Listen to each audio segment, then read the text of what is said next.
जय हिंद। आप सभी का केंद्रीय क्लास में स्वागत है। यदि आप हिंदी विषय के अंतर्गत भारतीय संस्कृति नामक पाठ पर पाठ्य योजना बनाना चाहते हैं तो आप इस प्रकार से बना सकते हैं। सबसे पहले लिखेंगे विद्यालय का नाम, यहाँ ऊपर लिख लेंगे। आप सबसे ऊपर लिख लेंगे विद्यालय का नाम। यहाँ पे जिस विद्यालय के लिए बनाना वो विद्यालय का नाम लिख लेंगे। फिर साथ अध्यापक या अध्यापिका का नाम, अगर आप अध्यापक है तो अध्यापक का नाम लिखेंगे, अध्यापिका है तो अध्यापिका का नाम लिखेंगे। यहाँ पे अपना नाम लिख लेंगे। इन दोनों को आप सबसे पहले यहाँ फिर दिनांक हो जाएगा, जिस दिनांक के लिए बनाना वो दिनांक यहाँ पर हो जाएगा। विषय के अंतर्गत हिंदी कालांश, जिस कालांश में पढ़ाना है कौन से घंटे में पढ़ाएंगे वो पहला दूसरा तीसरा यहाँ पे वो देंगे।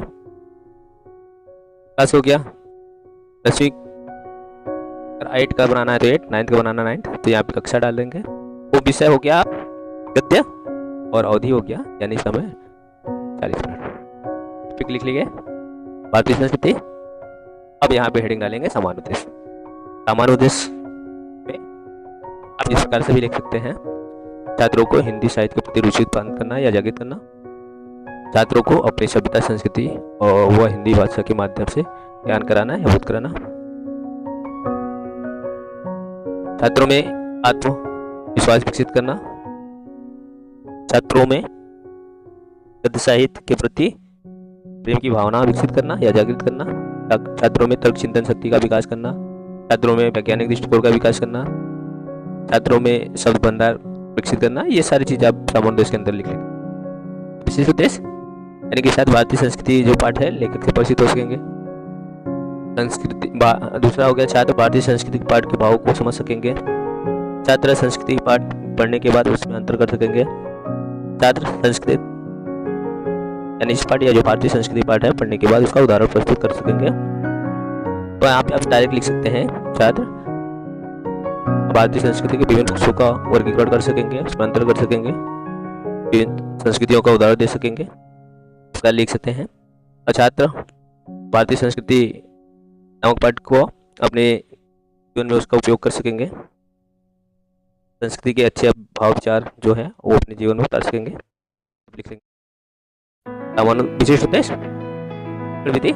अब शिक्षण विधि के अंतर्गत प्रश्नोत्तर विधि, उदाहरण विधि, व्याख्यान विधि और आगमन निगमन विधि, ये जो हिंदी साहित्य में विभिन्न प्रकार की विधियाँ प्रयोग किए जाते हैं वो अभी हम लिख लेंगे। सहायक सामग्री लिख लेंगे हेडिंग डाल के, चौक, डस्टर्स, रबड़ सैंपल, संकेतक और विभिन्न प्रकार के चार्ट पेपर अगर आप बना कर ले जाते हैं भारतीय संस्कृति से संबंधित तो चार्ट पेपर इत्यादि या कक्षा उपयोगी सामग्री।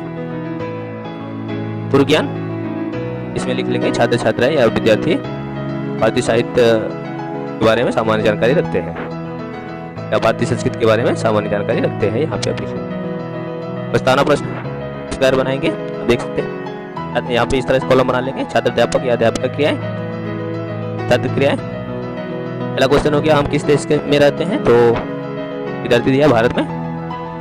भारत में किस धर्म जाति के लोग रहते हैं, तो अलग अलग धर्म जाति के लोग रहते हैं, तो वो जाति का नाम भी बता सकता है। हिंदू, मुस्लिम, सिख, ईसाई, अलग अलग धर्म जातियों का भी नाम बता सकता है।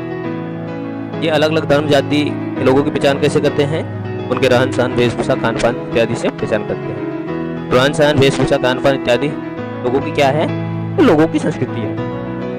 तो भारत की भारतीय संस्कृति यानी भारत की भारतीय जो संस्कृति है उसके बारे में आप क्या जानते हैं, यहाँ पे अस्पष्ट हो गया। उद्देश्य कथन में हेडिंग डाल के लिखेंगे छात्रों या बच्चों, आज हम सभी डॉक्टर राजेंद्र प्रसाद द्वारा रचित या लिखित भारतीय संस्कृति नामक पाठ का विस्तृत अध्ययन करेंगे। इस प्रकार हो जाएगा। फिर उसके बाद हेडिंग डाल लेंगे। फिर इस प्रकार से आप कॉलम बना लेंगे, 4 कॉलम बना लेंगे इस प्रकार से। बिंदु शिक्षक क्रियाएं या छात्र अध्यापक अध्यापिका क्रियाएं हो जाता है। यहाँ पे छात्र छात्रक क्रियाएं, फिर आदर्शवाचन हेडिंग यहाँ पे डाल देंगे शिक्षण बिंदु के अंतर्गत। आप कितने जहाँ तक पैराग्राफ का आदर्शवाचन कराना है वहाँ पे डॉट डॉट करके लिख लिया, जैसे कोई भी दृष्टि जमा हमारा। आप आदर्शवाचन, ये शिक्षक का कार्य है आदर्शवाचन कराना, ठीक है ना।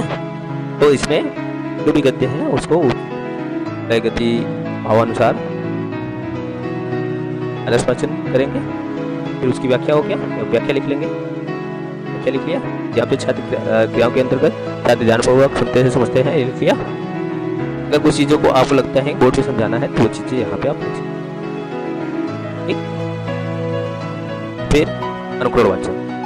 अनुकरण वाचन यानी छात्र का है, छात्र अनुकरण वाचन करते हैं तो शिक्षक क्या करते हैं, अनुकरण वाचन करने के लिए छात्रों को कराएंगे।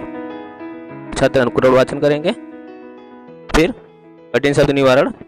अब जो आपने पढ़ाया उसमें जो कठिन शब्द आए उसका निवारण करेंगे। तो यहाँ पे आप नंबर पे लिख सकते हैं, या शब्दार्थ हो गया, प्रयोग हो गया, जो भी आपको लगता है उसका निवारण करेंगे, यहाँ पे लिख लेंगे।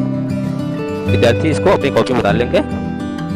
फिर बोधात्मक प्रश्न, भावबोधात्मक प्रश्न लिखेंगे, उसका उत्तर जितने प्रश्न देने हैं यहाँ पर लिखेंगे, उसका उत्तर। यानी इसी पढ़ाई चीजों में से आप बच्चों का मूल्यांकन करते हैं कितना बोध हुआ।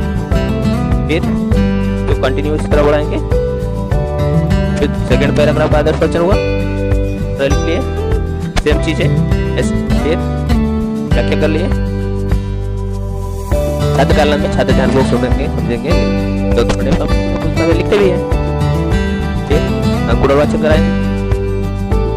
फिर कठिन शब्द निवारण, यहाँ पे आप देख सकते हैं बोधात्मक लिखवाया गया है। फिर बोधात्मक प्रश्न, जितने प्रश्न करेंगे उतने उत्तर कंप्लीटली लिख लेंगे, क्योंकि आप बोधात्मक प्रश्न करते हैं ताकि आप जो पढ़ाए विद्यार्थियों को कितना समझ आया, कितना बोध हुआ। तो ये जो व्याख्या आप करते हैं, जो पढ़ाते हैं, उसी से ये प्रश्न बनाते हैं। क्लियर है?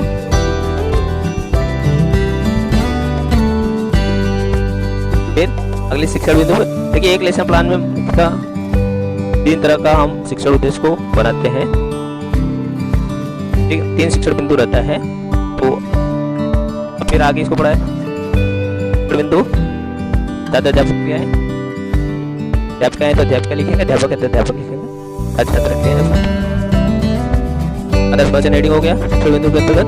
फिर कहाँ से किस पैराग्राफ तक का है ये डॉट डॉट करके लिखिए।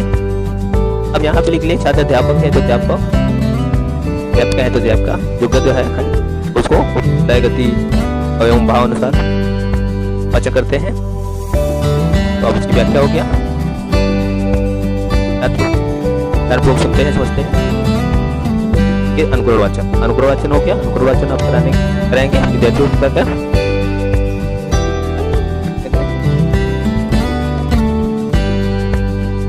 फिर कठिन शब्द निवारण, आप यहाँ पे देखें कठिन शब्द निवारण हो गया। तो कठिन शब्द बोर्ड पे लिख के बता दिए, बच्चे इसको अपनी कॉपी में लिखेंगे। बोधात्मक प्रश्न आपने जो पढ़ाया अब बोध देखेंगे कितना विद्यार्थी कितना बोध हुआ, उसकी जांच करने के लिए बोधात्मक प्रश्न करते हैं। प्रश्न किए, यहाँ उत्तर लिख लिए, प्रश्न करेंगे, विद्यार्थी यही उत्तर देंगे, ये आपने पहले से लिया है। प्रश्न किए, उत्तर लिख लिए। फिर निरीक्षण कार्य ट्रांसफर करानी है तो यहाँ पे ट्रांसफर भी लिख सकते हैं। कक्षा कार्य कुछ काम दे देंगे जिस ताकि विद्यार्थी करें, आप निरीक्षण कार्य करेंगे, आप कक्षा में घूम घूम कर निरीक्षण कार्य करेंगे। बस अब पूरे पाठ का मूल्यांकन करेंगे, जितने आपने पढ़ाया है उन सभी को मूल्यांकन करने के लिए यहाँ पे मूल्यांकन प्रश्न करेंगे, प्रश्न पूछेंगे। आप रिपीटेशन क्वेश्चन जो प्रश्न आप पूछ सके उसे भी पूछ सकते हैं, क्योंकि यह रिपीटेशन होता है पूरे पाठ का मूल्यांकन के लिए। तो यहाँ पे जितने प्रश्न लिखना है आप लिख लेंगे। लास्ट में गृह कार्य, ये हेडिंग है यहाँ पे गृह कार्य का, ठीक है, गृह कार्य। अगला जो गृह कार्य देना हो मेरे से सुझाव वाला हेडिंग डाल के छोड़ देंगे। जब आप पाठ्य योजना के अनुसार पढ़ाते हैं तो जो सुपरवाइजर होते हैं वो आपको सुपरवाइज करते हैं और आपको फीडबैक प्रदान करते हैं आपकी कमियों को, को ताकि आप उसको देख कर अपने आप को सुधार कर सकें। यहाँ पे छात्र अध्यापक का स्ट्रक्चर या अध्यापक का स्ट्रक्चर, यहाँ पे आप अपना स्ट्रक्चर कर देंगे और यहाँ पे हेडिंग डाल देंगे, प्रयोगशाला का स्ट्रक्चर छोड़ देंगे। तो इस प्रकार से इसी के अंतर्गत गद्य में भारतीय संस्कृति नामक पाठ पर पाठ्य योजना तैयार कर सकते हैं। धन्यवाद।